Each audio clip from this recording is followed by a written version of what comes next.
Code is suitable for circular interpolation counter clockwise. Circular interpolation counter clockwise के लिए कौन सा कोड उपयुक्त है, यही क्वेश्चन में पूछा है। इसके लिए पहला ऑप्शन है G01, दूसरा G02, तीसरा G03 और चौथा ऑप्शन है G04। तो जैसे क्वेश्चन में पूछा गया था कि सर्कुलर इंटरपोलेशन काउंटर क्लॉकवाइज के लिए कौन सा कोड उपयुक्त है, तो इसका आंसर है option number C G03। Next question, which code is suitable for tool nose radius compensation at the right side. Tool nose radius compensation के लिए कौन सा कोड उपयुक्त है, यही क्वेश्चन में पूछा है। इसके लिए पहला ऑप्शन है G50, दूसरा G42, तीसरा G40 और चौथा ऑप्शन है G41। तो जैसे क्वेश्चन में पूछा गया था कि टूल नोज रेडियस कंपेंशन के लिए कौन सा कोड उपयुक्त है, तो इसका आंसर है option number B G042। Next question, which G code is suitable for data input in mm। Millimetre में डाटा इनपुट के लिए कौन सा G कोड उपयुक्त है, जो क्वेश्चन में पूछा है। इसके लिए पहला ऑप्शन है G21, दूसरा G27, तीसरा ऑप्शन है G20 और चौथा ऑप्शन है G28। तो जैसे क्वेश्चन में पूछा गया था कि मिलीमीटर में डाटा अगर हमें इनपुट करना है तो उस समय कौन सा G कोड का उपयोग किया जाता है, तो इसका आंसर है option number A G21। Next question, which one of the following M code is suitable for chuck clause chuck close। निम्नलिखित में से कौन सा M कोड चक क्लोज के लिए उपयोग किया जाता है, जो क्वेश्चन में पूछा है। इसके लिए पहला ऑप्शन है M09, दूसरा M11, तीसरा M10 और चौथा ऑप्शन है M13। तो जैसे क्वेश्चन में पूछा गया था कि निम्नलिखित में से कौन सा M कोड चक क्लोज के लिए उपयुक्त है, तो इसका आंसर है option number B M11। Next question, Which one of the following M codes is suitable for coolant pump on। अगर CNC मशीन में अगर हमें कूलेंट पंप को ऑन करना है तो कौन से M कोड का उपयोग किया जाता है, यही क्वेश्चन में पूछा है। तो इसके लिए पहला ऑप्शन है M10, दूसरा M11, तीसरा M09 और चौथा ऑप्शन है M08। तो जैसे क्वेश्चन में पूछा गया था कि कूलेंट पंप को ऑन करने के लिए निम्नलिखित में से कौन सा M कोड का उपयोग किया जाता है, तो इसका आंसर है ऑप्शन नंबर डी M08। और इसी तरह के रेगुलर क्लास के लिए मेरे चैनल को सब्सक्राइब करके बेल आइकन को दबाएं ताकि मेरे वीडियो की नोटिफिकेशन आपको टाइम पर मिलता रहे।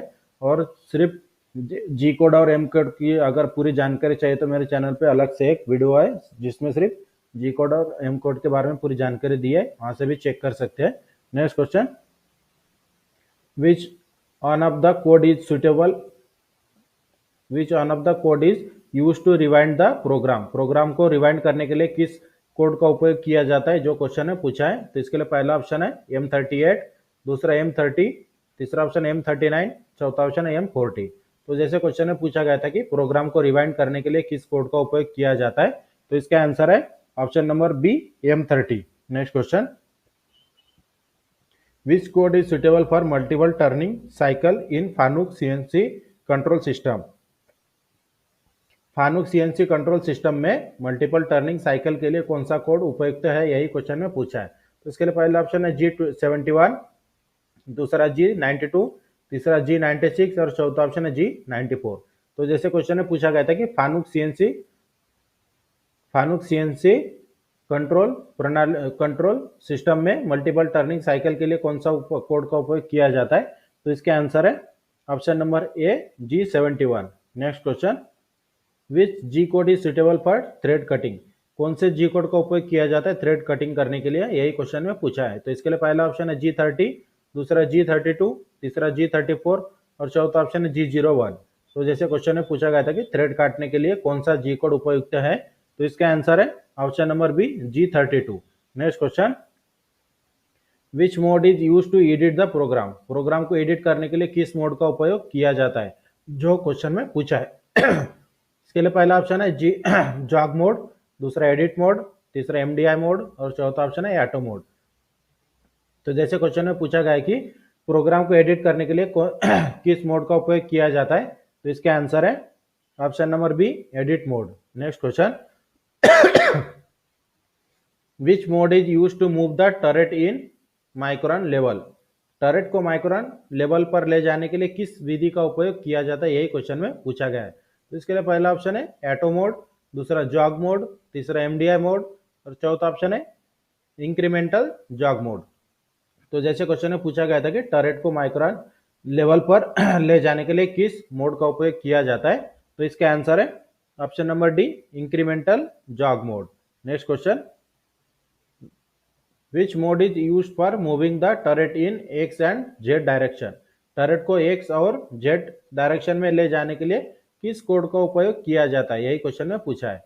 तो इसके लिए पहला ऑप्शन है जॉग मोड, दूसरा एडिट मोड, तीसरा एटो मोड और चौथा है एमडीआई मोड। तो क्वेश्चन में क्या पूछा गया था कि टर्रेट को अगर एक्स और जेड दिशा में ले जाने के लिए किस मोड का उपयोग किया जाता है, तो इसका आंसर है option number A, jog mode. Next question, which mode can input the program command manually. कौन सा मोड प्रोग्राम कमांड को मैनुअल रूप से इनपुट कर सकता है, यही क्वेश्चन में पूछा है।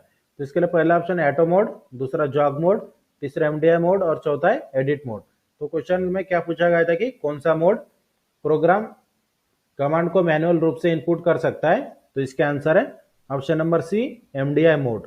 Next question, which mode of the program will be executed continuously on block after another block। Program के किस मोड को एक के बाद एक लगातार एक ब्लॉक के बाद एग्जीक्यूट किया जा सकता है, यही क्वेश्चन में पूछा है। तो इसके लिए पहला ऑप्शन है जॉग मोड, दूसरा एटो मोड, तीसरा एडिट मोड और चौथा ऑप्शन है मैनुअल मोड। तो जैसे क्वेश्चन में पूछा गया था कि प्रोग्राम के किस मोड को एक के बाद एक लगातार ब्लॉक के बाद एग्जीक्यूट किया जा सकता है, तो इसका आंसर है option number B, auto mode. Next question, how many ways can CNC machine tool system be classified. CNC machine tool system को कितने तरीके से क्लासिफाइड किया जा सकता है, जो क्वेश्चन में पूछा है। इसके लिए पहला ऑप्शन है दो तरीके से, दूसरा ऑप्शन 3 तरीके से, तीसरा ऑप्शन है 4 तरीके से और चौथा ऑप्शन है 5 तरीके से। तो जैसे क्वेश्चन में पूछा गया था कि सीएनसी मशीन टूल सिस्टम को कितने तरीके से क्लासिफाइड किया जा सकता है, तो इसका आंसर है ऑप्शन नंबर बी, 3 तरीके से हम सीएनसी मशीन टूल के सिस्टम को क्लासिफाई कर सकते हैं। Next question, which is the advantage of CNC machine hour conventional machine. Conventional machine की तुलना में सीएनसी मशीन का क्या लाभ है, यही क्वेश्चन में पूछा है। तो इसके लिए पहला ऑप्शन है हाई कटिंग स्पीड, दूसरा फीडबैक कंट्रोल, तीसरा हाई फीड और चौथा ऑप्शन है मास प्रोडक्शन। तो जैसे क्वेश्चन में पूछा गया था कि कन्वेंशनल मशीन मतलब जो मैनुअली हम मशीन चलाते हैं उन मशीनों की तुलना में अगर सीएनसी मशीन की एडवांटेज पूछा जाए तो क्या एडवांटेज है, यही क्वेश्चन में पूछा है। तो इसका सही आंसर है option number D, mass production. Mass production में ही सीएनसी मशीन का उपयोग किया जाता है, क्योंकि ये बहुत कम समय में बहुत ज्यादा प्रोडक्शन निकालता है, इसलिए सीएनसी मशीन का उपयोग मास प्रोडक्शन में किया जाता है। Next question, which is the operation in the point two point system. Point two point system में किस ऑपरेशन का उपयोग किया जाता है, यही क्वेश्चन में पूछा है। तो इसके लिए पहला ऑप्शन है ड्रिलिंग, दूसरा पार्टिंग, तीसरा ग्रूविंग और चौथा ऑप्शन है फेसिंग। तो जैसे क्वेश्चन में पूछा गया था कि पॉइंट टू पॉइंट सिस्टम में किस ऑपरेशन का उपयोग किया जाता है, तो इसका आंसर है ऑप्शन नंबर ए, drilling. Drilling point two point system में किया जाता है। Next question, which one of the following feedback devices can sense both speed and position. निम्नलिखित में से कौन सा फीडबैक डिवाइस गति और स्थिति दोनों को समझ सकता है, यही क्वेश्चन में पूछा है। तो इसके लिए पहला ऑप्शन है रिसॉल्वर, दूसरा टेकोमीटर, तीसरा एनकोडर और चौथा है मोटर। तो जैसा क्वेश्चन में पूछा गया था कि निम्नलिखित में से कौन सा फीडबैक डिवाइस गति और स्थिति दोनों को समझ सकता है, तो इसका आंसर है option number C, encoder. Next question, which axis is parallel to Z axis. कौन सा एक्सिस जेड एक्सिस के समांतर है, यही क्वेश्चन में पूछा है। तो इसके लिए पहला ऑप्शन है एक्स एक्सिस, दूसरा स्पिंडल एक्सिस, तीसरा टूल एक्सिस और चौथा ऑप्शन है वाई एक्सिस। तो जैसे क्वेश्चन में पूछा गया था कि जेड एक्सिस के समांतर कौन सा एक्सिस है, तो इसका आंसर है option number B, spindle axis. Spindle axis जो हमारा होता है वो जेड एक्सिस के पैरेलल होता है। Next question, which one of the following is not an advantage of CNC machine. निम्नलिखित में से कौन सी सीएनसी मशीन का एडवांटेज नहीं है, यही क्वेश्चन में पूछा है। तो इसके लिए पहला ऑप्शन है हायर फ्लेक्सिबिलिटी, दूसरा इंप्रूव क्वालिटी, तीसरा रेड्यूस स्क्रैप रेट और चौथा ऑप्शन है improved strength of the components. तो जैसे क्वेश्चन में पूछा गया था कि निम्नलिखित में से कौन सी सीएनसी मशीन का एडवांटेज नहीं है, तो इसका आंसर है option number D, improve strength of the component, मतलब कंपोनेंट की बेहतर ताकत। Next question, what is the use of CNC code of M05 to develop the command. Command को विकसित करने के लिए M05 के सीएनसी कोड का क्या उपयोग है। मतलब क्वेश्चन में पूछा गया कि M05 जो कमांड होता है इसका मीनिंग क्या है, यही क्वेश्चन में पूछा है। तो इसके लिए पहला ऑप्शन है the spindle rotation has to stop, मतलब स्पिंडल की रोटेशन को बंद करने के लिए, या फिर दूसरा the cutting tool has to be change, मतलब कटिंग टूल को चेंज करने के लिए, या फिर तीसरा ऑप्शन है tool return from reference point to work place, मतलब टूल रिटर्न आता है अपने रेफरेंस पॉइंट पर वर्क प्लेस के, या फिर चौथा ऑप्शन है rewind the programme once again, मतलब जो प्रोग्राम हम कमांड देते हैं उस प्रोग्राम को रिवाइंड करने के लिए। तो जैसे क्वेश्चन में पूछा गया था कि जो कमांड है हमारा M05 कमांड का मीनिंग क्या होता है, यही क्वेश्चन में पूछा गया था। तो इसका आंसर है option number A, the spindle rotation has to stop, मतलब स्पिंडल रोटेशन को रोकने के लिए M05 कमांड का उपयोग किया जाता है। Next question, which M code is to active the coolant pump on CNC machine, CNC machine में अगर कूलेंट पंप को ऑन करना है तो कौन से एम कोड का उपयोग किया जाता है, यही क्वेश्चन में पूछा है। इसके लिए पहला ऑप्शन है M01, दूसरा M06, तीसरा M08 और चौथा ऑप्शन है M09। तो जैसे क्वेश्चन में पूछा गया था कि CNC मशीन में कूलेंट पंप को ऑन करने के लिए कौन से एम कोड का उपयोग किया जाता है, तो इसका आंसर है option number C, M08। Next question, which one of the following code is use to switch off the coolant pump, coolant pump को बंद करने के लिए कौन से कोड का उपयोग किया जाता है, यही क्वेश्चन में पूछा है। तो इसके लिए पहला ऑप्शन है M07, दूसरा M08, तीसरा M09, चौथा ऑप्शन है M30। तो जैसे क्वेश्चन में पूछा गया था कि कूलेंट पंप को बंद करने के लिए निम्नलिखित में से किस कोड का उपयोग किया जाता है, तो इसका आंसर है option number C, M09। Next question, what is the use of G00 activated the command, G00 command को एक्टिवेट करने का क्या उपयोग है, यही क्वेश्चन ने पूछा है कि G00 जो कमांड होता है ये कौन से कामों के लिए उपयोग किया जाता है, यही क्वेश्चन ने पूछा है। इसके लिए पहला ऑप्शन है लीनियर इंटरपोलेशन, दूसरा रैपिड ट्रैवर्स, तीसरा ऑप्शन है tool return from reference point और चौथा ऑप्शन है रिटर्न टू रेफरेंस पॉइंट।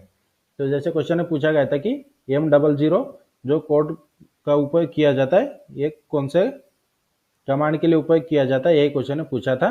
तो इसका आंसर है option number B, rapid traverse. Rapid traverse के लिए G00 कोड का उपयोग किया जाता है। Next question, what is the activity of code M06 based on the Fanuc CNC control system, Fanuc CNC control system पर जो M06 कोड है ये किसके लिए उपयोग किया जाता है, यही क्वेश्चन में पूछा है। इसके लिए पहला ऑप्शन है end of the program with rewind, मतलब प्रोग्राम को एंड करके उसे फिर से रिवाइंड करने के लिए, या फिर दूसरा ऑप्शन है spindle rotation in counter clockwise direction, मतलब स्पिंडल की रोटेशन काउंटर क्लॉकवाइज करने के लिए, या फिर तीसरा ऑप्शन है the cutting tool has to be change, मतलब कटिंग टूल को चेंज करने के लिए, या फिर चौथा ऑप्शन है switch off the coolant pump को स्विच ऑफ करने के लिए। तो जैसे क्वेश्चन में पूछा गया था कि फानुक CNC कंट्रोल सिस्टम में M06 कमांड का मीनिंग क्या होता है, तो इसका आंसर है option number C, the cutting tool has to be change, मतलब कटिंग टूल को चेंज करने के लिए फानुक CNC कंट्रोल सिस्टम में M06 कोड का उपयोग किया जाता है। Next question, what is the purpose of G28 code based on the Fanuc CNC control system, Fanuc CNC control system में G28 कोड का उपयोग किस उद्देश्य के लिए किया जाता है, यही क्वेश्चन में पूछा है। तो इसके लिए पहला ऑप्शन है tool has to reference point, मतलब टूल रिटर्न आता है अपने रेफरेंस पॉइंट पर, या फिर दूसरा ऑप्शन है tool has to be return from reference point, मतलब पहला और दूसरा ऑप्शन सेम ही है, टूल रिटर्न आता है अपने रेफरेंस पॉइंट पर, या फिर तीसरा ऑप्शन है सर्कुलर इंटरपोलेशन क्लॉकवाइज, या फिर चौथा ऑप्शन है circular interpolation counter clockwise.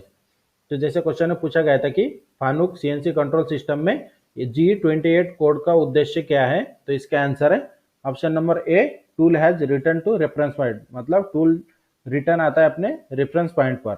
Next question, which mode the cutting tool returns back to its home position, किस मोड में कटिंग टूल अपने पूर्व स्थिति में वापस आता है, यही क्वेश्चन में पूछा है। तो इसके लिए पहला ऑप्शन है ऑटोमेटिक मोड, दूसरा MDI मोड, तीसरा जॉग मोड और चौथा है रेफरेंस मोड। तो जैसे क्वेश्चन में पूछा गया था कि किस मोड में कटिंग टूल अपने पूर्व स्थिति में वापस आता है, तो इसका सही आंसर है option number D, reference mode. Reference mode में कटिंग टूल अपने पूर्व स्थिति में वापस आ जाता है। Next question, what is the purpose of MDI code, MDI code का उद्देश्य क्या है, यही क्वेश्चन में पूछा है। तो इसके लिए पहला ऑप्शन है फॉर प्रोग्राम एग्जीक्यूशन, दूसरा move the axes by manually, तीसरा cross checking of the program graphically, और चौथा ऑप्शन है edit of the programmable data. तो जैसे क्वेश्चन में पूछा गया था कि MDI कोड का उद्देश्य क्या होता है, तो इसका आंसर है option number B, move the axes by manually, मतलब एक्सेस को मैनुअली रूप से मूव करने के लिए एमडीआई मोड का उपयोग किया जाता है। Next question, what is the full form of MDI? MDI का फुल फॉर्म क्या है, यही क्वेश्चन में पूछा है। तो इसके लिए पहला ऑप्शन है मैकेनिकल डाटा इम्प्लीटेशन, दूसरा ऑप्शन है मैनुअली डाटा इनपुट, तीसरा मॉडरेट डाटा इनपुट और चौथा ऑप्शन है माउंटिंग ऑफ डायगोनल इम्पैक्ट। तो जैसे क्वेश्चन में पूछा गया था कि एमडीआई का फुल फॉर्म क्या है, तो इसका आंसर है option number B, manually data input. Manually data को अगर इनपुट करना है तो उस समय एमडीआई मोड का उपयोग किया जाता है और एमडीआई का फुल फॉर्म ही यही है, manual data input. Next question, विच कमांड एक्टिवेटेड इन ऑटोमेटिक मोड? कौन सा कमांड ऑटोमेटिक मोड में एक्टिवेट होता है, यही क्वेश्चन में पूछा है। तो इसके लिए पहला ऑप्शन है work off setting are taken, दूसरा टूल चेंज ऑटोमेटिकली, तीसरा प्रोग्राम एग्जीक्यूटेड कंटिन्यूसली और चौथा ऑप्शन है प्रोग्राम सिमुलेटेड। तो जैसे क्वेश्चन में पूछा गया था कि विच कमांड, मतलब कौन सा कमांड एक्टिवेट इन ऑटोमेटिक मोड में कौन सा कमांड एक्टिवेट होता है, तो इसका आंसर है option number D, program executed continuously. Next question, which mode is used while loading unloading the workpiece in CNC machine? CNC machine में वर्कपीस को लोडिंग और अनलोडिंग करते समय किस मोड का उपयोग किया जाता है, यही क्वेश्चन में पूछा है। तो इसके लिए पहला ऑप्शन है सिमुलेशन मोड, दूसरा ऑटोमेटिक मोड, तीसरा जॉग मोड और चौथा ऑप्शन है एडिट मोड। तो जैसे क्वेश्चन में पूछा गया था कि सीएनसी मशीन में वर्कपीस को लोड और अनलोड करते समय किस मोड का उपयोग किया जाता है, तो इसका आंसर है option number C, jog mode. इस तरह से आज का जो हमारा क्लास था DRDO September 10 turner theory mock test number 19, तो इस क्लास में हमने आपको सीएनसी के 30 क्वेश्चन इंपॉर्टेंट सॉल्व करके दिया है। और इसी तरह के रेगुलर क्लास के लिए मेरे चैनल को सब्सक्राइब करके बेल आइकन को दबाएं ताकि मेरे वीडियो की नोटिफिकेशन आपको टाइम पर मिलते रहे। और वीडियो हमारी अच्छी लगे तो हमारे चैनल को सब्सक्राइब करें, शेयर करें और लाइक जरूर करें।